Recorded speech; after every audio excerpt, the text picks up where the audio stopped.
9 मई की आड़ में कई मासूम लोग भी पुलिस की बदसलूकी का निशाना बन रहे हैं। क्विकली अगर आपको बताएं, इस हफ्ते एक केस मंजर आम पे आया। कमसिन बच्चा था, अपने चचा मोहसिन अब्बास की जमानत कराने के लिए जब कचहरी आया तो वो अपना प्यारा और अपना पालतू मुर्गा साथ लेके आया, क्योंकि उनके बाप के पास फीस के पैसे नहीं थे। अपने चचा की जमानत के लिए उसे ये मुर्गा पेश कर दिया और जब बाद में फोरेंसिक्स हुई, डिटेल हुई, तो पता चला कि ये जो शख्स है मोहसिन अब्बास, ये तो लाहौर आया ही नहीं था। इसको 9 मई के मुकदमे के अंदर नामजद कर दिया गया। इसके बाद हमने देखा अरसलान एक लड़का है, उसकी उम्र के बारे में उसको वो डिस्प्यूटेड है। चलें इस मामले को साइड पे छोड़ दीजिए। जिस तरह से उसकी बहनों को हरास किया गया, बार बार थाने में बुलाया गया, उनके बारे में जिस तरह की हद तक अभी जबान इस्तेमाल की गई और फिर जिस तरह से पुलिस ने इस पूरे मामले को सियासी बनाकर एक पॉलिटिकल पार्टी के बयानिए की नफी करने की बात की, इंतहाई अनप्रोफेशनल ये रवैया था। इसके बाद हमने देखा 9 मई वाकयात की जो मुलजिमान खवातीन हैं, उनके रिमांड में बार बार कोई ना कोई कानूनी और टेक्निकल हर्डल क्रिएट की जा रही है। कभी प्रोसिक्यूटर नहीं आते, कभी चालान पेश किया नहीं जाता, कभी बेंच नहीं बनता। एक तरफ ये मामला है, दूसरी तरफ हम देखते हैं कि वो परपेट्रेटर्स जिनका नाम प्रेस कॉन्फ्रेंस में अनाउंस किया जाता है, जिसमें मुराद राज साहब और फैसलाबाद से जो पीटीआई से ताल्लुक रखने वाले कमोका साहब थे, वो बिल्कुल ही फ्रीली फिर रहे हैं आजाद शहरी की तरह। तो ये जो डुअल स्टैंडर्ड है इस वक्त इस पूरी इन्वेस्टिगेशन के हवाले से, क्या ये ओरिजिनल केस को खराब तो नहीं कर रहा है? इस पे बात करेंगे। हमारे साथ एडवोकेट शहबाज खोसा साहब मौजूद हैं। खोसा साहब, मैंने 3 एग्जाम्पल्स अभी कोट किए, ऐसी बहुत सी और छोटी छोटी स्टोरीज हैं। लोगों की शिकायत हैं कि जो पुलिस जिस तरह से काम करती है तो अपने हद से तजावुज करके 9 मई के वाकयात की आड़ के अंदर बहुत सारे लोगों को अनफेयरली भी ट्रीट किया जा रहा है। तो ये केस की सेहत पे इससे फर्क पड़ेगा?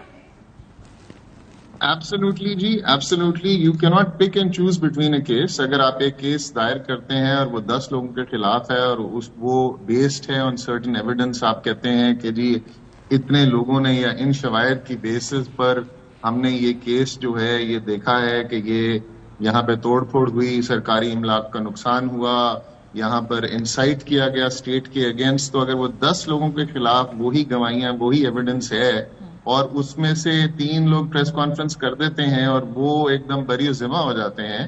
प्रेस कॉन्फ्रेंस वो क्या करते हैं कि हम एक पर्टिकुलर पॉलिटिकल पार्टी से ताल्लुक नहीं रखते और हम सियासत में हिस्सा नहीं लेंगे, तो और ये भी नहीं कहते कि हम वहां नहीं गए थे या हमने ये काम नहीं किया जो इस FIR में लिखा हुआ है, तो ऑब्वियसली वो सारा केस खराब हो जाता है। अब ये इससे साफ नजर आता है कि ये केसेस जो हैं ये किसी कोई मंतकी अंजाम तक पहुंचाने के लिए और एक्चुअली लोगों को पकड़ने के लिए जिन्होंने ये किया है, ये नहीं डिजाइन किए गए। ये सिर्फ एक पॉलिटिकल ऑब्जेक्ट अचीव करने के लिए किए गए। इस पे एक और एंगल भी है खोसा साहब, वो जब मैं देखती हूँ सोशल मीडिया खास तौर पे पुलिस का, ये बड़ा प्रॉब्लमेटिक है। आई डोंट नो ये कानूनी तौर पे जाके अदालत में कैसे प्रूव करेंगे जब वहां पे खास तौर पे एक बड़े सियासी एंगल से ट्वीट्स की जाती हैं। ये क्या कानूनी तौर पे ये मसला हो सकता है? फॉर एग्जाम्पल अगर वो ये कहें जी अरसलान के अहले खाना ने PTI के बयानिए से लाताल्लुकी का ऐलान कर दिया, अभी लाहौर पुलिस का अकाउंट से ये ट्वीट हो रही है, ये किसी न्यूज चैनल के उससे ट्वीट नहीं हो रही है, सो ये भी अदालत के अंदर जाकर ये एक कानूनी तौर पे एक मसला खड़ा होगा। अनफॉर्चुनेटली देखें, हम यहां तक पहुंच गए हैं कि हमारे वो इदारे जो कि न्यूट्रल होने चाहिए, जो कि प्रोफेशनल होने चाहिए, जिनको सियासत से मुबर्रा होना चाहिए, वो ये अपने आप को more loyal than the king अपने आप को शो कर रहे हैं और वो इस तरह की ट्वीट्स कर रहे हैं। अब इनका एब्सोल्युटली सियासत से कोई ताल्लुक नहीं है। इनको अपने मेरिट्स पर इन्वेस्टिगेशन करनी चाहिए, इनको अपने मेरिट्स पर केस को देखना चाहिए, क्या ये हुआ, क्या ये ऐसे हुआ, और अगर उस तरीके से हुआ, what is the evidence, is the evidence sufficient enough कि हम उसको आगे लेके चलें, अरेस्ट करें। देखें, आप जब एक बंदे को अरेस्ट करते हैं तो आप उसका पूरा खानदान डिस्टर्ब कर देते हैं, और ये अरेस्ट बिफोर कन्विक्शन है, ये साबित होने के बाद अरेस्ट नहीं है। जिस तरीके से अभी मेरे एक क्लाइंट का मुझे फोन आया, उसका बच्चा छुट्टियों से वापस आ रहा था from outside of the country, he was in grade 8। उसका बाप क्योंकि फॉर्मर PTI का मिनिस्टर था, उसके बच्चे को अरेस्ट कर लिया एयरपोर्ट पर।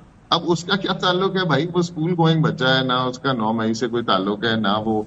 तो ये अनफॉर्चुनेटली पुलिस हमारी has been used. It was also used in the past. अगर आप मोहसिन जमील बेग का केस देखेंगी तो उसमें मोहसिन जमील बेग के खिलाफ इसी तरह इमरान खान साहब के दौर में भी ये हुआ, और उसी वक्त एक कंप्लेंट आई क्योंकि एक शो एयर हुआ टीवी पर और वहां पर FIA मुतहरक हो गई और FIA ने जाके उनके घर पर रेड मार दिया और उनको उठा लिया। سو یہ پولیس کو سیاسی مقاصد کے لیے استعمال کرنا پہلی دفعہ نہیں ہو رہا، مگر اب جو انفارچونیٹلی جن لوگوں نے اس دفعہ یہ کیا ہے یہ اس کا شکار ہوتے رہے ہیں۔ یہی المیہ ہے۔ بہت شکریہ کھوسہ صاحب، وقت کی تھوڑی سی ہمارے پاس کمی ہے کہ مسئلہ یہ ہے کہ جو اس پورے نظام سے اس پورے ایشوز کے اوپر وکٹمائز ہو چکے تھے وہ دوبارہ جب اپنی باری آئی تو دوسروں کو وکٹمائز کر رہے ہیں، اور ریفارمز نہ کریں سیاسی جماعتیں تو پھر یہ بھگتنا پڑتا ہے۔ کسی نے بھی ریفارمز نہیں کی اور پھر اس کا پولیس کے جو سیاسی استعمال کا سبھی شکار ہوئے ہیں۔